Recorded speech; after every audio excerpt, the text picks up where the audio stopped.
My dad, a widower, married Jane, a widow, when I, 18 male, was 8. Jane had a daughter Lucy who is 10 weeks younger than me. Because we were so close in age, my dad and Jane found it fun to call us twins and to jokingly talk about us as though we were a pair. Lucy and I got along okay at first, but she always had anxiety and mental health issues and latched onto me. She confessed to me a few times that she liked being called my twin because it meant we would always be together and I would always have to act like a big brother to her. I used to find how she talked really weird. I tried not to let it come between us, but when we were 12, she told me to forget my mom existed because it meant a bigger family for her. I started to pull away from her. The reason she said it, she felt I should appreciate that having a bigger family with a sibling made her feel more secure. Her words annoyed me and I lost all interest in caring about her then. Over the years, I told Dad and Jane that their calling us twins bothered me. They brushed it off. Sometimes Jane would act annoyed, and maybe she was offended that it bothered me so much. It made me feel trapped. I said this in family therapy. We all did, and they were unhappy that I was ignoring Lucy by then and refusing to spend time with her as siblings or as friends.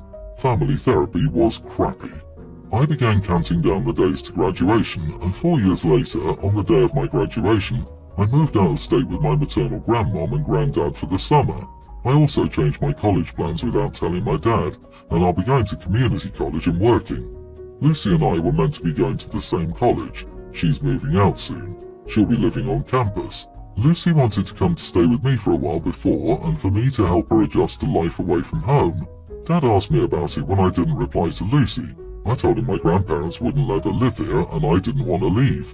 We argued over it. I revealed I'd changed my college plans. He brought up the twin thing and sacrificed Lucy's college experience. I told him I was not a twin, never was a twin, and I wasn't willing to sacrifice my college experience for her. I told him I didn't care if this meant she won't be able to make it through college. I am not her keeper, I'm not her friend, and I'm not going to take responsibility for her. My dad and Jane are angry. Lucy sent me a long text asking why I pulled away from her and why I won't be the big brother she needs. Am I the idiot? Not the idiot, you aren't her emotional support human. That situation seems like a nightmare for actual twins. I can't imagine how weird and annoying that would be for a regular sibling, let alone a step-sibling. Your parents really ruined it for both of you. I hope in the future Lucy will understand and try to respect your boundaries, because there's no hope for a sibling relationship without that realization on Lucy's end. Emotion support human. Brilliant. You don't fix anxiety by putting a band-aid on it. She needs to be able to function on her own. Your dad and stepmom aren't going to live forever and you can't be your stepsister's keeper 100% of the time through adulthood. Given her age, Lucy needs to stand on her own 2 feet and not rely on you as a crutch. Good grief, your father and stepmother are so delusional. Tell father he needs to go to therapy with his new family and to leave you alone. This is like the makings of a horror film. If I were you, I would have stopped talking to her the moment she told me I should forget my mom. Honestly, I wouldn't blame you if you decided to go no contact with your dad and his wife and daughter. Well, I have empathy for Lucy. She has crippling anxiety. She should have received intense individual therapy for it rather than having OP have to deal with it. Something is causing that anxiety, and she deserves to have it dealt with so she can live a normal, independent life. Great, you have your grandparents backing you up. Good luck with college. I hope you get your freedom and happiness away from this toxic mess. I've 2 boys with my ex-wife and a boy and girl with my wife, in that order. The boys primarily live with their mom. I want all my assets to be divided equally among all 4 of my children. I feel a duty towards all of them equally. However, my wife feels our mutual kids should get more % because my ex-wife has done quite nicely for herself and the boys are set for life. My wife and I aren't close to poor, but definitely not at the level of my ex-wife, who's always been really good with money. Neither of us pays child support to the other because although they live with her most of the time, she does make a lot more money. I've always felt guilty that, in effect, she's contributed the most to bringing up the boys, both labour and money, while I saw them a couple of times a year at most. My wife is a stay-at-home mom and worked part-time for a while when the kids were about 6 or 7, then decided she didn't want to go to work anymore. In essence, all the cash in our household comes from me, so we're not exactly rich like the boys' mom. Most of the money is under my name only, except for the house and the joint bank account for household expenses. I've arranged for my share to go evenly to 4 parties, and my wife's share to go to the mutual kids only. I'll not receive anything if she passes first and vice versa. My wife thinks I'm converting her household labor to cash and giving it to my ex-wife, which makes no sense to me. While I value her contributions to everything, she did benefit from living without a job for so long and continues to do so. I don't mind providing for her, so it felt unfair to say I was exploiting her, and my ex-wife is not receiving any money from me whatsoever. Only my sons are. My wife thinks I shouldn't leave anything to the boys because they already receive emotional heirlooms from my mother, who sadly passed on before our kids were born. They don't have too much monetary value as they shouldn't be sold anyway. Extra info. I don't see why my son and daughter should get extra. If I'd sent child support to the boy's mom, I wouldn't feel so bad. My ex-wife did more for my kids with her than my wife did for our mutual kids because I was a very involved parent. I'm not leaving any inheritance to my wife. Investments and savings that I've made, etc., go to the kids only. If I pass on too early, she'll have to support herself. So she wants to shortchange your other kids because your ex made good financial decisions? Not the idiot. Your children are all equal. You're different mothers or not, so you're right to want to treat them equally. The issue is that he's leaving almost all his assets to his children and almost nothing to his wife. If he dies significantly earlier than she does, she'll be screwed without even a house to live in. Then their mutual kids will be stuck trying to figure out how to support their mother when their father left her with nothing, especially as the cost of housing goes up. If he wants to leave some to his children with his ex, they should get 50% and his wife should get 50%, and then joint kids inherit from her when she passes. She can work though, she just doesn't want to. She feels like kids are old enough to work during the school day. If she wants her kids to be on equal footing with your other kids, then maybe she should do what your ex-wife did and provide for her family financially. If she doesn't want to work, then she should live with the consequences of her decision. She does work, she just doesn't get paid for it. You are the idiot for leaving your wife nothing. The house and bank accounts are in your name. If your assets are evenly divided between the children, the house will probably be sold and the money divided. Where will your wife and two youngest live? Yeah, so now he's just like, I don't care if you're homeless when I die. I feel guilty for not being there for two of my kids and think the money they don't need will make up for my lack of presence in their lives. He's barely been a part of his first kids' lives. They don't need his money and he can't turn back the clock now. The need should be more important than his guilt. My entire family was invited to my parents' home for dinner. That included me, 38 male, my wife Amy, 35, our two sons, between and a little younger, my sister Charlotte, 29, her wife Hannah, 32, and their son, kindergartner. My mom, 60, has horrible arthritis in her knees. I work as a nurse and I've heard a lot about a specific supplement that apparently helps people with arthritis a lot, so I bought that for my mom to help her a bit. Hannah is a doctor. She heard Mom and I talking about these pills. She just looked at the ingredients and said none of these were backed by scientific evidence. She suggested it would just be a waste of money in the long run, as effective as a placebo at best.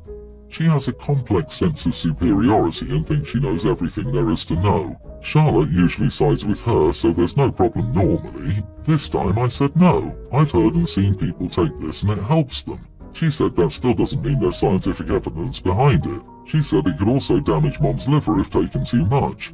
I told her to please not give any unsolicited advice and let the rest of us live life how we want. Not everything has to be evidence-based all the time. It's just a supplement. She got a bit upset and ignored me the entire night. Was what I said an idiot move? OP, it sounds like you have a complex sense of inferiority. Not everything has to be evidence-based all the time. With medicine and meds, I think you do want evidence-based stuff. Good lord. Your sister-in-law is trying to save your mom from potential liver damage and taking unprescribed supplements which can interfere with prescription meds and OTC meds. Why would you shut down a well-meaning doctor and family member giving safe advice in such a rude manner? Why should only your opinion count? You are the idiot. Let's see. You bring the latest snake oil to your mother. A doctor looks at the ingredients and identifies them as quackery with potentially damaging ingredients. You tell her to butt out because you know better. Yes, you are the idiot. Why don't you bring your mother something from homeopathy? It's just as effective, but at least it's harmless. You're spot on. You have to be very careful with supplements when you're on medications. Even safe and harmless things can cause damages when taken with certain meds. Heck, so can some foods. Get off your high horse. Unlike you, Hannah knows what she's talking about. My husband and I have a daughter who is kindergarten age named Everly. When we were expecting, my husband was in love with the name Evelyn, but the name was a hard no for me. It was never my favourite name, but I had one particularly difficult child in my class with the name a few years ago, and it was forever ruined for me. My husband knew this, so we compromised with Everly, which is more my taste anyway. No negative association, but is still close to Evelyn. My husband never lost his love for the name Evelyn, however. My sister gave birth to her first daughter, Evelyn, a month ago. My husband commented on how much he loved the name and how it was his favourite. My sister was surprised and asked him about it. He said Evelyn didn't work for me and we compromised. My sister was bothered by my not liking Evelyn enough to use it, and she asked me about it. I told her the name simply didn't work for me, but it did for her, and that was great. She told me she wanted to know why, what was so bad about the name. She said Evelyn was a lovely classic name that's coming back into fashion hard. I told her I was aware, but I loved my daughter's name, and she loved her daughter's name, so everything was good.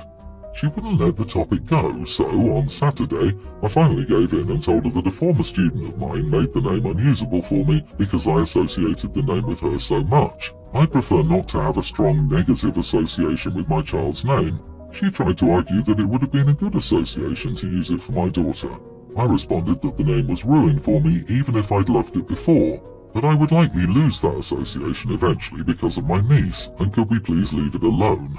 My sister wasn't happy about it, and she told me I'd just insulted my own niece's name, and that I made it very clear I despised it, and would forever think of my niece as associated with a child I didn't like teaching. My brother-in-law, sister's husband, confirms that she's still angry, and is expecting an apology from me to assure her that I don't hate the name. Am I the idiot? Oh my god, your sister victimized herself. You handled it well by saying that the name didn't work for you, and you told her everything was good. And then she pressed you for an answer and got one she didn't like. She did this to herself, I think. And like you said, just because that name isn't for you doesn't mean it won't take on a positive association for you from now on.